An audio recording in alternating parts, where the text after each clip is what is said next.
Hello and welcome. My name is Heather. I'm a registered professional counselor and a certified life coach, and I help people get through difficult breakups that are keeping them stuck from living their fullest lives. This video is going to be a lot of fun, and it's going to be a little bit different from what I normally post.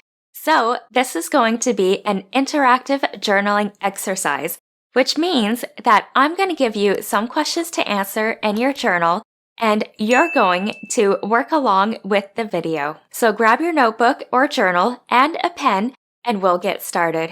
So when reflecting on your past relationships, it's important to find any patterns. It's easy to skip the reflection part because we simply don't think about doing it, or we just want to move past the breakup and find another relationship, or we get occupied with trying to get our ex back. This reflection process is important to help you recognize if there's any patterns we should be aware of in our own thoughts and behavior, or see if there's any patterns with the types of people we're in a relationship with. Let me know in the comments below if you already journal on a regular basis or if this is something you'd like to incorporate more of in your life. I'm going to take you through a series of questions right now, so feel free to pause the video and take all the time you need to answer them honestly. The first question is, what didn't work in your last relationship? No relationship is perfect, and if you're now broken up, that means that there was something already broken in the relationship. This question is important because you need to have an objective view on your past relationship, and you really need to analyze and look at what worked, but also what didn't work. Dive deeper and ask yourself why it didn't work. Was this a reoccurring issue in your past? How did you try to resolve it? Did you actually try to resolve it, or was it ignored? The next question is, what did you have to sacrifice in order to make the relationship work? What role did you play in trying to make that relationship successful? Were there certain things you had to give up? Maybe you had to move in order to stay in the relationship, or stop hanging out with certain friends. Did you feel that you've lost a part of yourself in the relationship? Often, when we are in a relationship, we tend to lose a bit of our identity in order to fit into this new role or new identity of being the girlfriend or the boyfriend or the partner. Did you change yourself to try to fit into a certain role or identity that you thought your ex wanted? What else did you give up that, looking back on, you are not okay with? Being able to recognize this will help you avoid these sacrifices in future relationships.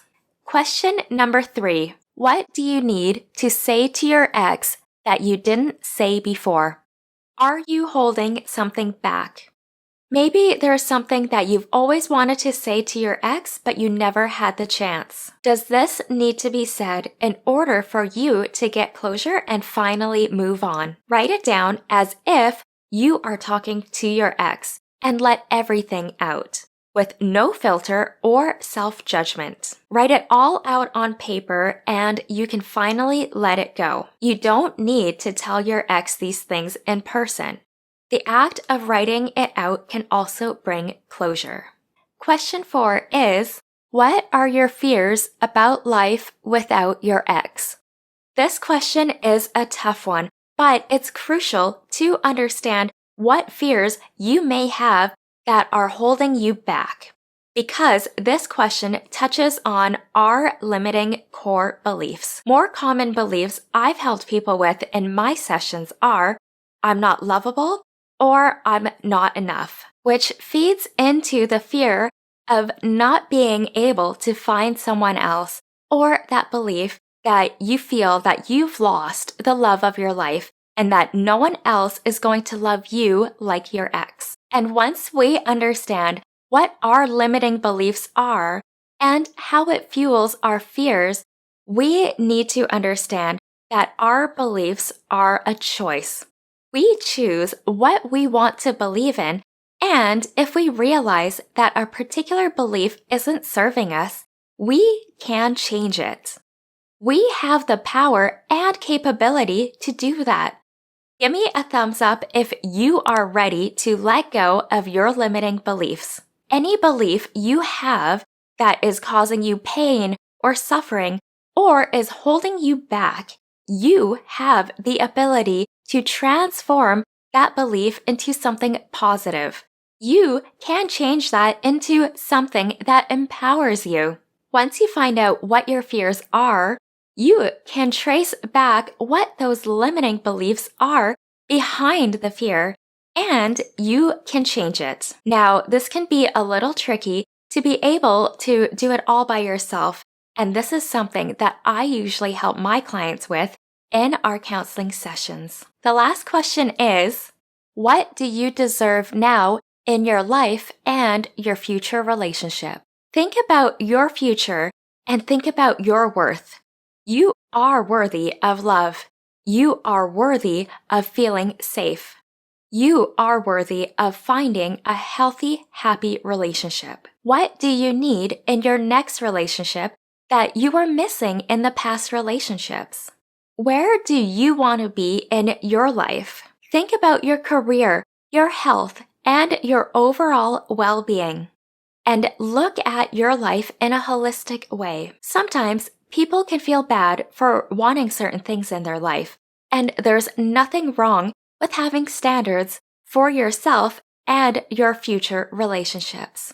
And the more time you spend on self-improvement and personal development, the more likely that you are able to reach those standards in your life and find people who are willing to meet them as well. I hope you enjoyed this video. Let me know in the comments below if you want to see more videos like this. Next week, I'm going to be talking about the difference between coaches and counselors.